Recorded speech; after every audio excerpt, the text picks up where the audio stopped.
Alright lads, today we're coming in with a real good piece of film. So we're watching Avengers Infinity War today. Despite knowing what happens later on, I have never watched this movie without crying. And it almost felt like a sign to do this because yesterday in the mail I got a necklace that I've been waiting for.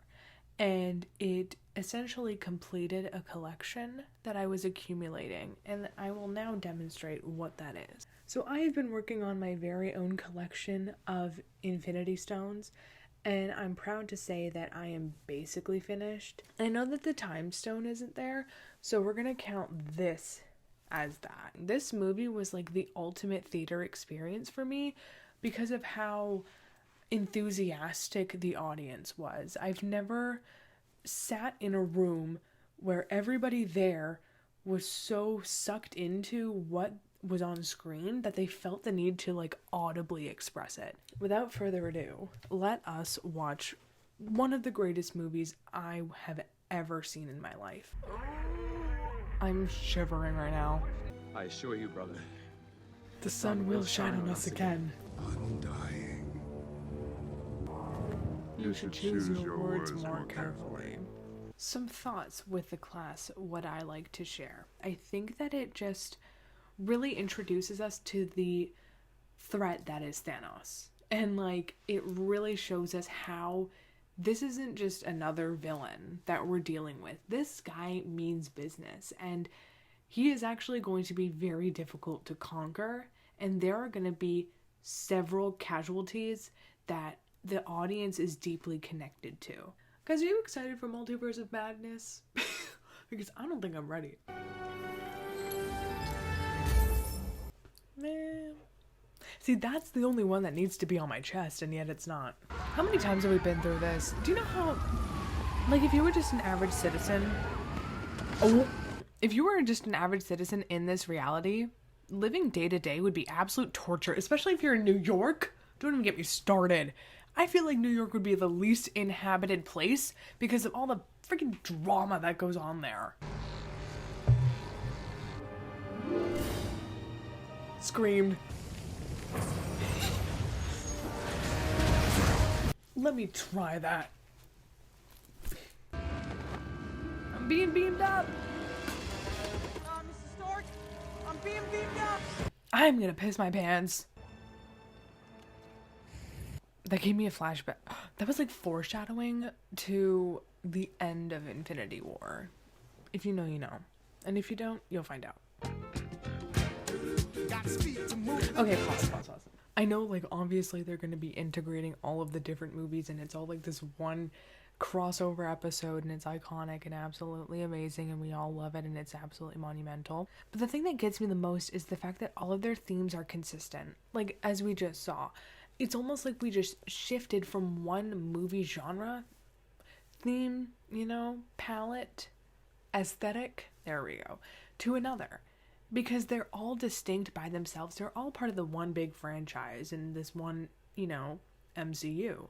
But they all have their own unique aesthetics, and I love how they all come into play, and you can almost like tell which one you're dealing with when it comes in. So it's like the original Avengers was at the beginning, and it's like the New York of it all, and then retro music coming in, space color palette, it's beautiful, and they got the font too, just telling you where you are. Looks like we're not She's getting flashbacks. She knew. Yikes. She knew who was there.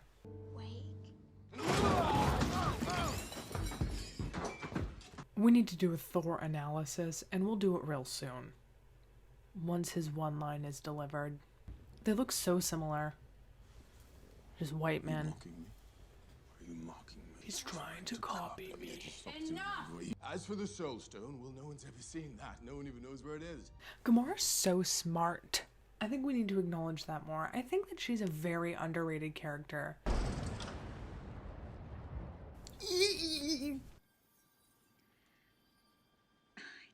Feel you. Wanda is the most extravagant character I've ever known. The development she's experienced, uncanny. I think this viewing experience would be better if I went pee and then came back I drank a lot of water before this, so wasn't a wise choice. I knew what I was getting myself into. This is the scene we've been waiting for, besties. And you know it. This is the scene that the theater screamed for.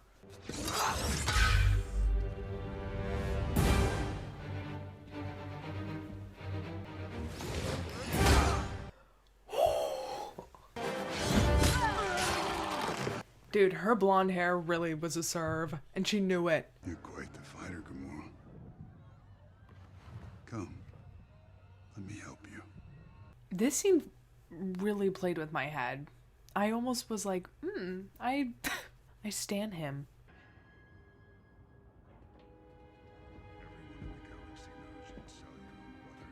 What upsets me so much is that, like, the different, again, back to the different aesthetics, they all individually try to go up against Thanos and don't succeed, and it really, that's just really what's, like, stuck with me a lot, is the fact that, again, we were reminded of, it is very possible that the hero outcome that we always expect at the end of a movie won't always be given to us. And I know this is like part 1 of 2, but they really, Endgame and Infinity War just seem like 2 completely different movies. And what makes it so much more interesting is the fact that they don't carry off right after each other, you know? It's like the 5-year jump. We see that these characters have changed so much in that time that it actually feels like a different movie and not just part 2. Is that sadness I sense in you, daughter? That's so, like, rigged. You know, they're only criminals. For some reason, I am fucking obsessed with Don Cheadle, and I can't explain it, and I don't think I need to. Yeah, I'm back. Hi, Bruce. What did we think of the relationship between these two? Did I ship it? I don't think so. Sorry. I know somewhere. Here we go. Oh, this just reminds me. For a second, I did forget that he was deceased. Okay, we will persevere. Where's the fight? Dude, his trim is awful. Minutes away. Wait, what are those? What are those? Sorry. Oh What is he, your ward? No. no. I'm Peter, by the way. Doctor Strange. We're using our made-up names. I'm Spider-Man then.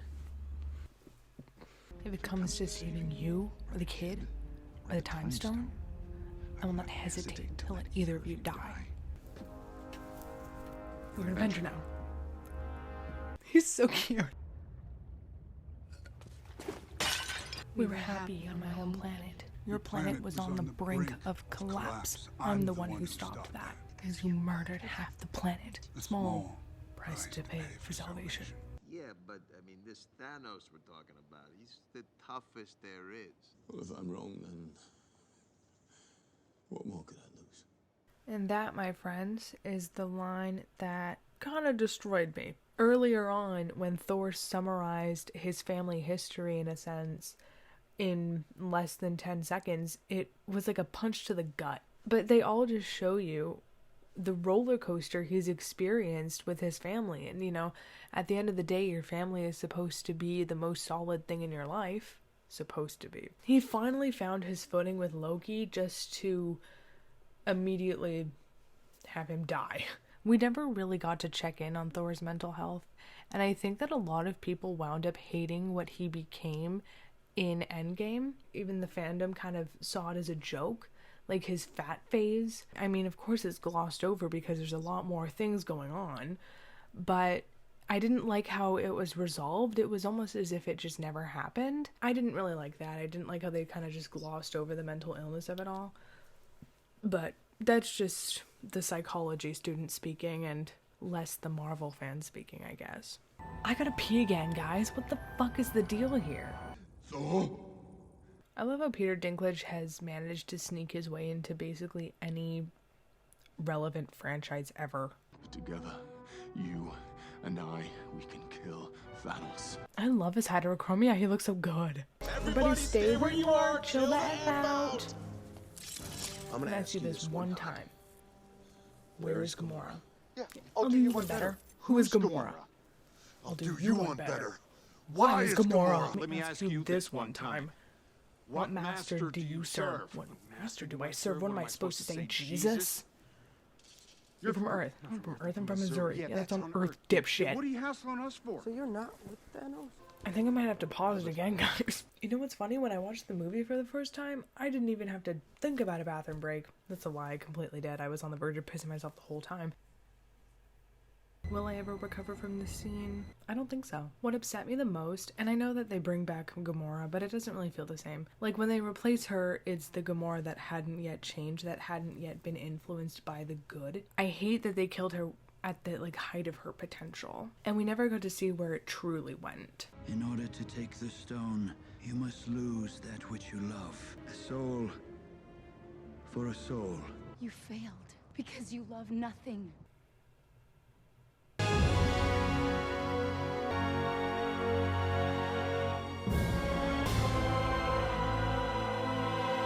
Now hold on, that sucked. The angle in which we were getting her clawing up at the camera, it was so weird. It was like she was barely even in the frame. She was in the corner. Like, that scene itself, it was 2 seconds.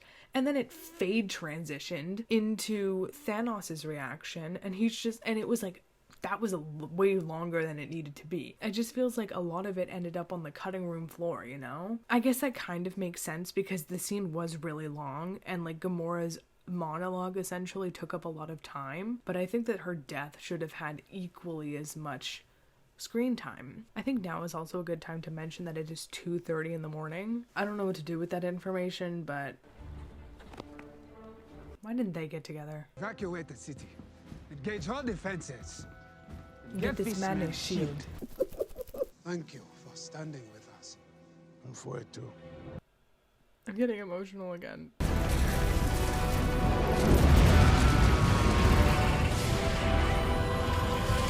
I deeply admire Thor.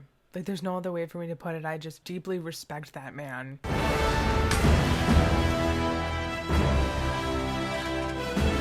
Oh, I adore him. And when we faced extinction, I offered a solution. Genocide. Random, dispassionate fare to rich and poor alike. And what I predicted came to pass. You know what? I get it. I totally understand where Thanos is coming from. It's fucked, but I do understand it. You know, more often than not, we see villains who are just so selfish in a way, their motives benefit themselves. And sure, Thanos has those ideologies, but at the same time, the reason why he wants to be so powerful is so that he doesn't have to face resistance. Because he believes that, his perspective is correct. And that's the problem. That's why he can't go through with his plan. That's where the flaw is. It's a pretty big flaw. What upset me is how close they made it until motherfucking Mantis had to read his emotions. Because Peter really almost got the gauntlet off. And they knew that. They wanted you to know that. Where is she? He mourns. Don't engage. We almost got this off. See, it's literally almost off. It's off. New haircut. Notice who's copied my beard? I am Groot! I am Steve Rogers.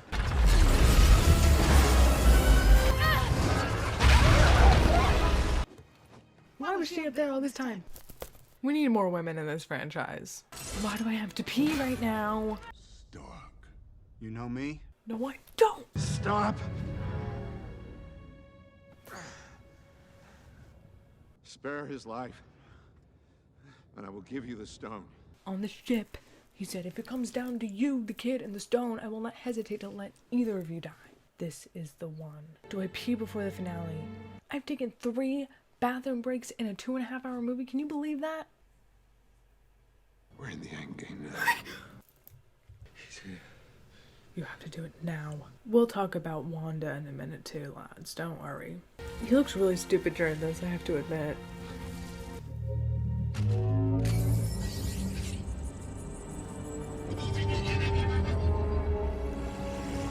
This is so fucked.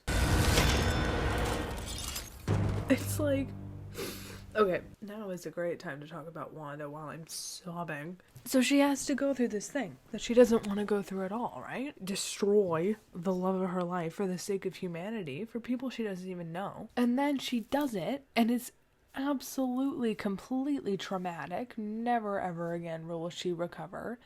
And then it's like Thanos just twists it and makes it so that all of that was pointless, and then has to experience losing him all over again while damning the fate of the planet.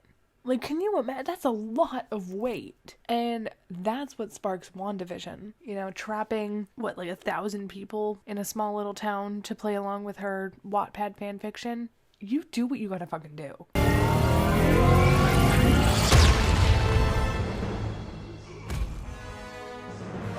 Oh, fuck. Here's something I forgot to mention in the Thor analysis. I don't think this is true, but he was responsible for the reason why Thanos snapped, because he should have gone for the head. On top of everything else, on top of all the loss he's experienced, he has to live with the fact that he couldn't save half of the population. You should have gone for the head. What did it cost? Everything. Does he have hair? I'm sorry, not to downplay the intensity of the scene. Are you seeing this? He's giving John Cena. And suddenly, I don't know how I feel about this. The fact that he has a fucking buzzed head. What would Thanos look like with hair? Eros? Let's not open that up. Oh fuck, here we go. Oh fuck. This is No place to die. Tony. There was no other way. Stark?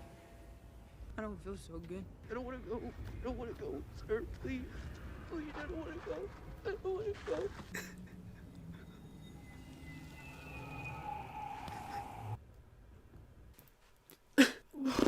You know what? It's stupid because I know what happens. But this is so convincing. Not Thanos living the fucking cottagecore life he's always wanted. And we'll watch the sun rise over a grateful world.